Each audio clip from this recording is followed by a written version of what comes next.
أعوذ بالله من الشيطان الرجيم. بسم الله الرحمن الرحيم. يا أيها الذين آمنوا كونوا قوامين لله شهداء بالقسط ولا يجرمنكم شنآن قوم ألا تعدلوا اعدلوا هو أقرب للتقوى واتقوا الله إن الله خبير بما تعملون. سورة مائدة اتم نمبر آیت. یا ایها الذین آمنوا ای هغه کسان تاسو ایمان راوړل کونو شي قوامین قائم لله د الله لپاره،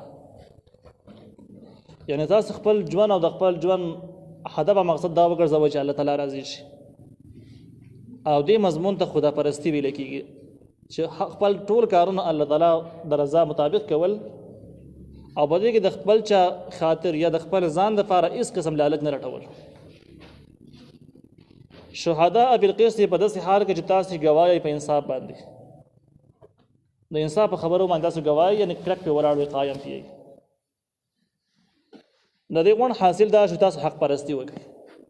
حق پرستی سره کلک ودرېږئ، د حق سره حق چې په کوم ځای کې مې د چا سره مې تاسو د هغې سره ودرېږئ. دا مضمون په سورة النساء کې هم تیر شوی دی،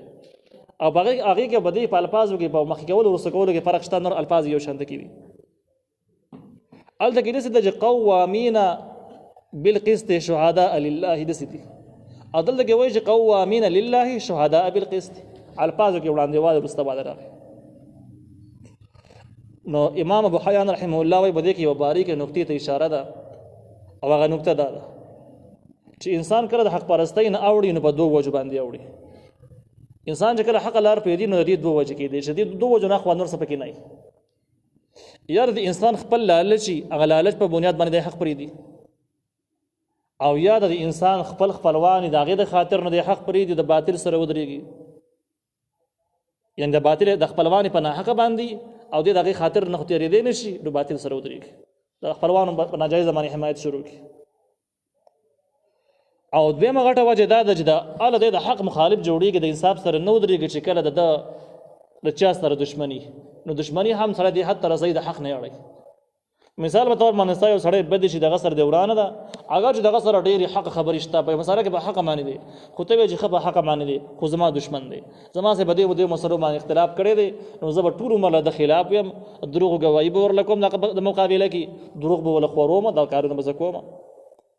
نو امام ابو حیان رحمه الله فرمایي بحر محیط کې چې د انسان چې کله د حق پرستۍ نه اوړي نو دوه وجې کېدی شي، د خپل ځان خاطر، خپلوانو خاطر، او پسې د چا دشمني. هلته کې چې کوم په سورة النساء کې دا مضمون تېر شوی، او هلته کې اوس دا خبره ذکر شوې وه چې اگر چې ولو علی انفسکم، اگر چې ستاسو د نفسونو په مقابل کې، نو هلته کې دې مضمون ته اشاره وه چې د حق پرستۍ نه د تاسو خودغرضي او د خپلوانو خاطر تاسو د حق نه وانړئ، بلکې په حق باندې کلک شي. دې ځکه کې بل مضمون ته اشاره ده، هغه دویمې نقطې ته اشاره ده چې د چا دشمني دي تاسو د حق نه وانړئ. نو ځکه الله وایي ولا یجرمنکم شنآن قوم الا تعدلوا،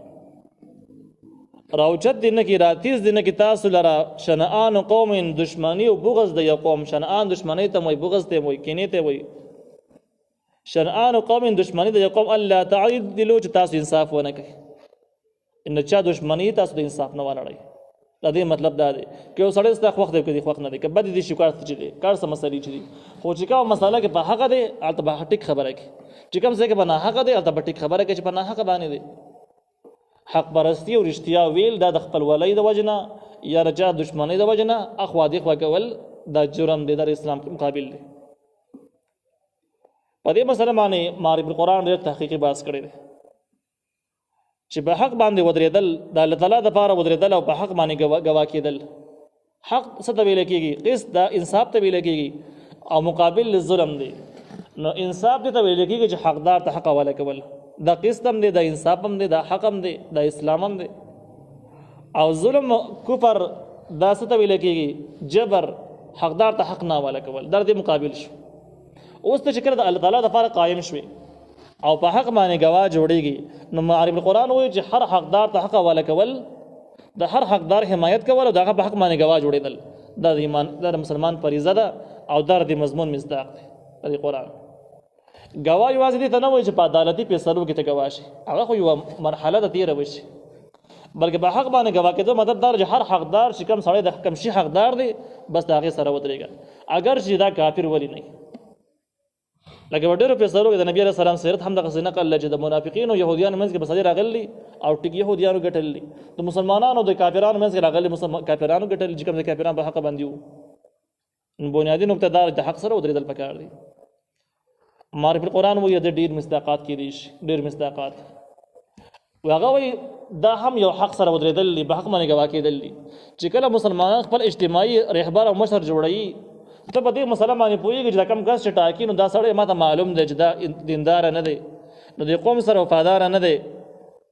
د اسلام سره څه مناسبت نشته دی، خو یاره مال ذاتي دومره څه ما ته ویل دی راکوي، نو راشه ته سره ودرېږه. یا په دې وجه حمایت وکړه چې پلان کې دغه بل سره ولاړ دی هغه زما مخالف دی نو تر دې سره ودرېږه، هغه ته قصد نه ودرېږه. معرف القرآن دې ځکه ذکر کړي دی چې دا د ظلم دی او دا د حق خلاف شو، دا د الله دپاره قایمېدل او په حق باندې ګواه کېدل نشو، حقدار د حق حواله نشو. ځکه حقدار هغه سړی د مسلمانانو د رهبرۍ هغه سړی حقدار دی. مخکې بقره کې د طالوت په واقعه کې تېر شوي دي. یو دا چې دا سړی به عالم وي، لکه څنګه چې بني اسرائیلو د طالوت په مشرۍ باندې اعتراض وکړو نو قرآن هغې جواب کړی دی، الله جواب کړی، قرآن نقل کړی دی. یو دا چې دا به عالم وي، په شرعي احکام باندې به پوهېږي. دویمه دا د سړی به دیندار وي، پر خپل علم باندې به در خپله وسه پورې عمل کړی، د دلیل به موجود نه چې د خپل علم مخالفت یې کړی. او درېیمه دا ده چې دا به د خپل ملت او د قوم سره وفاداري او د صحت په اعتبار سره به وکړي. اوس دا صفتونه به چا کې موجود نو دا کولی شي مسلمانان چې خپل مشر یې وټاکي، چې دا خبرې پکې نه وي او چا وټاکه نو دا په انصاف باندې ودرېدل نه شو، دا زیاتی شو، ظلم شو. معرف القرآن وایي دا یې مصداق دی چې یو سړی امتحاني حال ولګېدو، هلکانو پرچې وکړلې، یو کس د ډېرو نمبرو مستحق دی، بل د کمو نمبرو مستحق دی، خو سیب ولګېد او دغه یو کس یې خپل د نمبر یې کم دی وله ډېرې کړي، نو دا جبر شو، دا ظلم شو، دا بالقسط مخالفت شو. ځکه دا دغه حقدار نه و د ورکړي دي، بل درته کې بل ډېر حقدار دی، قابل دی، ذهین دی، محنت یې کړی دی، هغه نه نمبر یې کم یې کړی چې ورکه دا د غرونو سړی په تندر یې ول په دې څه کې څه خپل خو مینه دی، څه پیسې خو ماله نه دي راکړي، نو دا شهدا بالقسط نشو، دا ظلم شو، دا جبر شو، بربریت شو، دا حق سره ونه دی، حقدار د حق حواله نشو.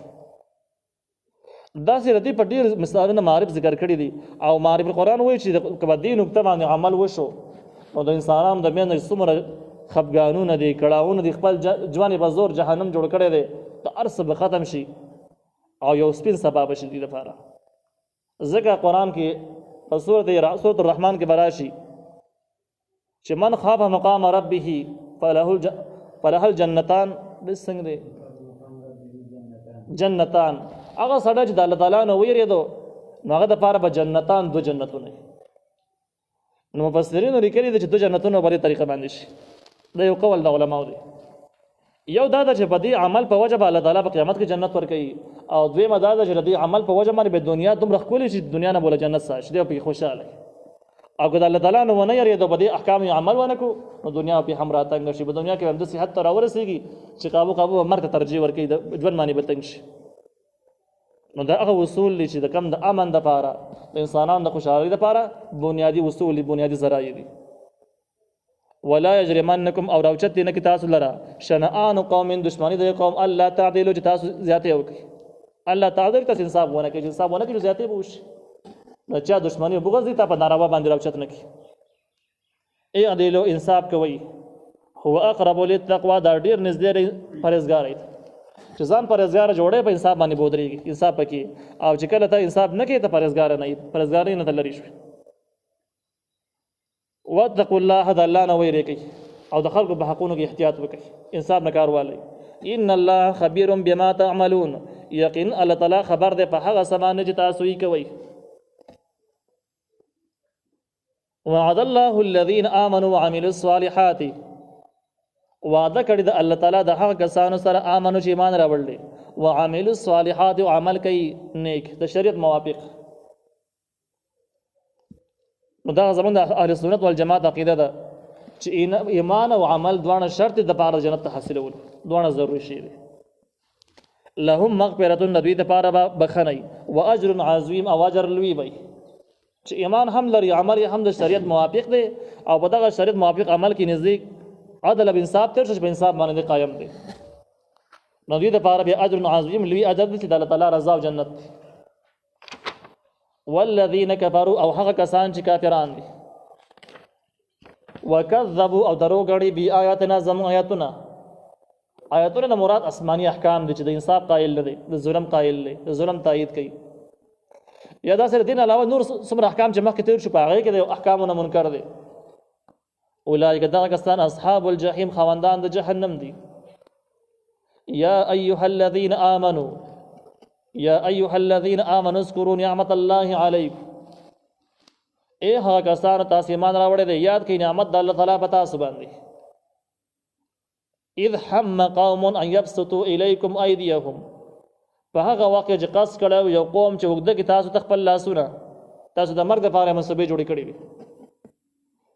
دا د مسلمانانو ابتدایي حالات طرف ته اشاره ده چې مسلمانان په اسلام په ابتدا کې ډېر کم او د کافرانو په خې منصبې وي مشورې وي چې دا رسل من ختمول غواړي چې یو کس یې پاتې نشي نو بیا به د اسلام خبرې ختم شي د عدل او د انصاف خبرې به ختم شي بیا به زموږ زوړ راج هغه بیرته قایم شي الله تعالی د کافرانو په روب بزرونو کې روب واچو او د حوصله یې ورنه کړله چې دوی خپل لاسونه راوړي کې مسلمانانو باندې حمله وکړي چې ګوند ختم شي دا موقع الله ورنه کړ او چې کله دوی د حوصله وکړله بیخي تیاری یې ونیو الله تعالی مسلمانانو ته فنا ورکړله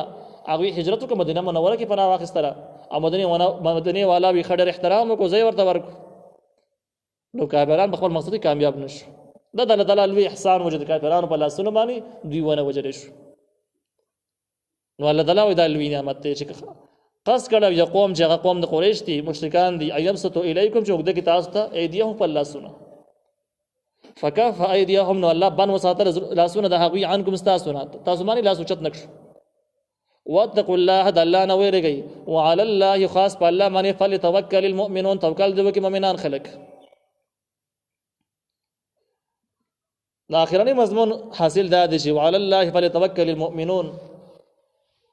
چې د خپل ګټې د تاوان دپاره بس په الله تعالی باندې بر وساته چې الله تعالی ځکه بیا به ولې زه به کامیاب شم که الله تعالی ناکام کولو ناکام بشم او په انسانانو باندې په مادي څیزونو باندې اعتماد مه کوه استعمال یې پکار دی خو اعتماد پې نه دی پکار ځکه واقعیت دا ثابته کړله چې د اسباب باوجود چې سړی په ناحقه باندې شکست خوري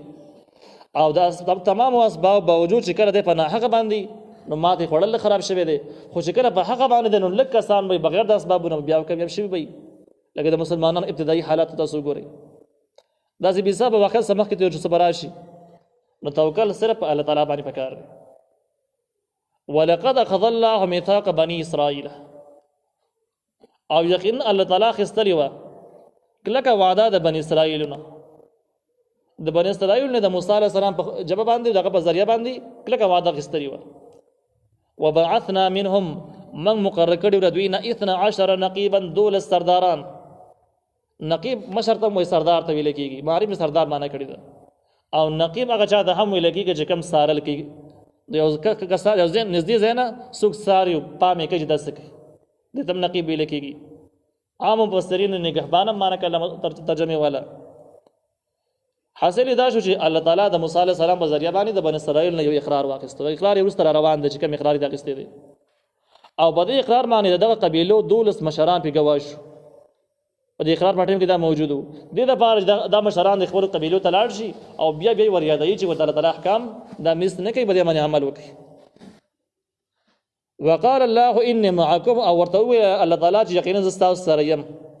یعنې ستاسو حالات زه ینم ما ته علم شته که تاسو ټیک کار کوم تاسو ینم او که تاسو بد کار کوم نه ما ته پته لګي زه تاسو ینم او دا پسې درېیم تاکید شو یو دا چې اقرار دی الله واخیست د موسی علیه السلام په ذریعه دویم خپل مشران یې بیرته ګواه کړو او درېیم الله ورته وویل چې ګوره زه تاسو ینم ما ته پته ده لئن اقمتم الصلاة که تاسو قایم که مونځ وآتیتم الزکات تاسو زکات ورکو معلومېږي دا چې مونځ او زکات د مخکې نه روان دي وآمنتم برسولي او تاسو ایمان راوړ زما په پیغمبرانو باندې وعزرتموهم د هغې مرسته مو کړله د هغې امداد مو وکړو وقرضتم الله قرضا حسنا او تاسو قرض ورکو الله لره قرض خو د دې نه خرچې کول انفاق په سبیل الله دی مراد دی الله تعالی بلار کې پیسې ورکړلې لو کفرن عنکم زبخا مخ ختمم تاسو نه سیئاتکم گناهونه تاسو گناهونه به معاف کوم ولا ادخلنکم زبخا مخ داخلهم تاسو جنتون ته تجری چې بهږي به من تحتها الانهار لاندې راغینا نهرونه دا نهرونو باس مخ در شوی رسول قسمه نهرونه دي مکه نه باس اقزور باس را روان دي او دا منګ ویلې چې جنتونو لاندې نهر بهږي د بسنګ بهږي نو زیات مفسرین ویلي دي خاص کر جلالین په دې باندې باس کړي دي چې دا غي د بنگلو د ونو لاندې بهږي نو دا اعتراض نه کیږي چې د باغ لاندې پټ بهږي نو سړی به څه خبرې کې زما د باغ لاندې نهر بهږي هغه نه وسنګ پیدا اخلي خو پته نه لګي بیا نو ویل څه نه چې د خاور لاندې پټ بهږي څه نه دی بلکې د ونو لاندې او د بنگلو لاندې بهږي فمن کفر بعد ذلك نو چا چې کفر وکړ سره دینه د احکامونو منکر شو یا د ایمان نه منکر شو ایمان نه راوړو یا ایمونز نه کاو یا زکات نه منکر شو یا د پیغمبرانو تعاون مرسته نه کوله یا خرچه نه کوله اباده کې خبرې نه وخت منکر شو فقط ضل سواء السبيل یقینا دا گمراه شو د سمیلار د غرق شو د تباش سمیلار د گمراه شو سملار دا صراط مستقیم چې ته روان شي او د الله تعالی رضا ته ورسې جنت ته ورسې او دغه لارې نه بیلاری کېدل دا گمراهی ده نو چې ګله دغه لارې نه بیلار شي گمراه شي گمراهی لارې ټول به جهنم ورغلي جهنم ته ورولېږي نو چې په دې احکام د عمل ونه کوي فقط ضل سواء السبيل یقینا دا گمراه شو د سمیلارین بس